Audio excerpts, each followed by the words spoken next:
নমস্কার, প্রসেনজিৎ শাস্ত্রী।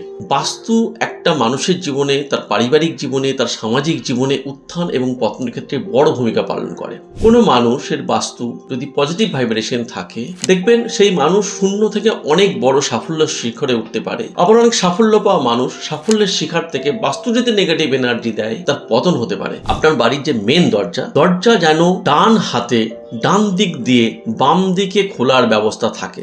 দরজা ঘরের ভেতর থেকে খোলা বা বন্ধ করা যায় সেই রকম ব্যবস্থা নেওয়া দরকার। আপনি যখন বাড়ির জায়গা নেবেন বা বাড়ি বানাতে শুরু করবেন, দেখবেন আপনার বাড়ির পূর্ব দিকে কোনো যেন উঁচু ঢিপি, কোনো পাহাড় এর ছায়া না থাকে। অর্থাৎ পূর্ব দিক থেকে যদি কোনো ছায়া আপনার বাড়ির ওপরে পড়ে, তাহলে কিন্তু সেটা নেগেটিভ এনার্জি তৈরি করে। আপনার বাড়ির আলমারি, আপনার বাড়ির রত্ন ভাণ্ডার, আপনার বাড়ির টাকা পয়সা রাখার জায়গা বাড়ির উত্তর দিকে রাখবেন। টিভি, কম্পিউটার এই সমস্ত রাখার বাড়ির মধ্যে আদর্শ জায়গা হচ্ছে দক্ষিণ পূর্ব কোণ।